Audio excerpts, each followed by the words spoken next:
देवेंद्र सरिता गंगाधरराव फडणवीस, मी महाराष्ट्र राज्याचा मुख्यमंत्री म्हणून माझी कामे निष्ठापूर्वक व सत्सद विवेक बुद्धीने पार पाडीन। मी एकनाथ गंगूबाई संभाजी शिंदे, मी महाराष्ट्र राज्याचा उपमुख्यमंत्री म्हणून माझी कामे निष्ठापूर्वक व सत्सद विवेक बुद्धीने पार पाडीन।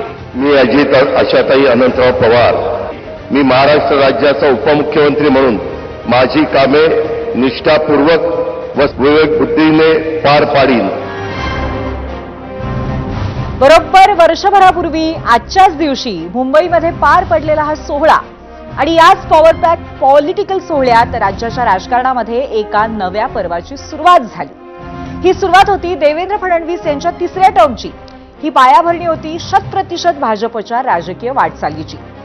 म्हणाला महायुतीचं सरकार आलं असलं तरी भाजपनं इतिहासात पहिल्यांदाच इतक्या जास्त जागा महाराष्ट्राच्या विधानसभेमध्ये जिंकल्या होत्या, त्यामुळे त्याचं संपूर्ण श्रेय ज्यांना जातं तेच देवेंद्र फडणवीस महाराष्ट्राचे मुख्यमंत्री बनले।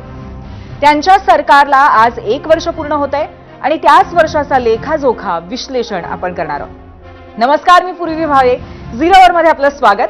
2019 नंतर महाराष्ट्रामध्ये 3 सरकारं आपण पाहिली, त्यात देवेंद्र फडणवीसांचं 40 तासांचं सरकारही होतं। पण राज्यातली राजकीय गणितं इतकी बदलून गेली होती की महाराष्ट्रात कोण्या एका पक्षाला बहुमत मिळेल अशी शक्यताही नव्हती। त्यातच 2024 सालच्या लोकसभेमध्ये फडणवीसांच्याच नेतृत्वामध्ये महायुतीला राज्यात मोठा फटकाही बसला होता।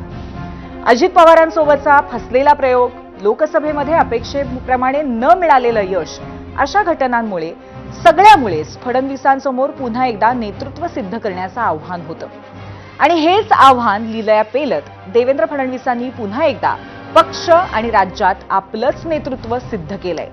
त्यांच्याच नेतृत्वात महायुतीनं ऐतिहासिक 232 जागा जिंकल्या, एकट्या भाजपनंही 132 जागा जिंकल्या। त्याच सरकारच्या शपथविधीला आज 1 वर्ष पूर्ण होतंय आणि त्याचं औचित्य साधत मुख्यमंत्री यांनी सर्वात पहिले महाराष्ट्राचे आभार मानले।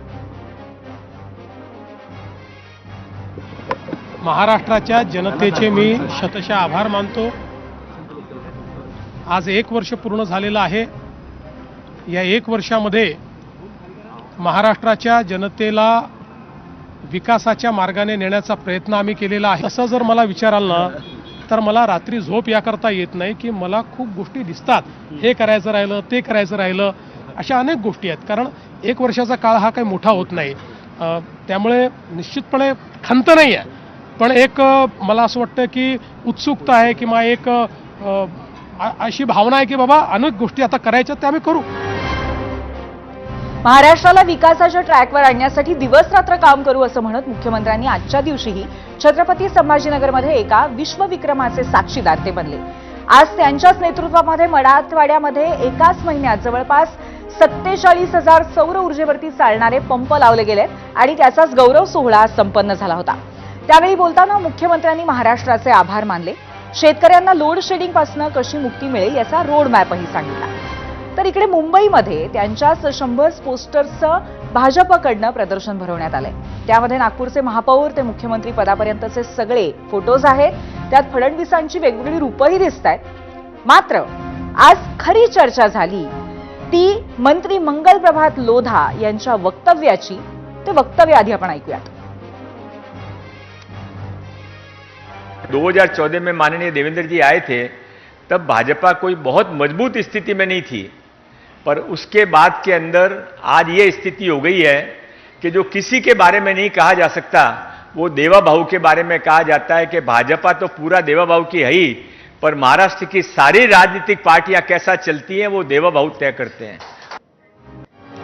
तर फडणवीस सरकारच्या वर्षपूर्तीलाच मंगलप्रभात लोढांनी केलेल्या वक्तव्यामुळे राज्यात राजकीय चर्चांनाही उधाण आलेलं आहे, त्याचंही विश्लेषण आपण करणार आहोत। पण त्याआधी पाहूयात आज आम्ही विचारलेला पहिला प्रश्न।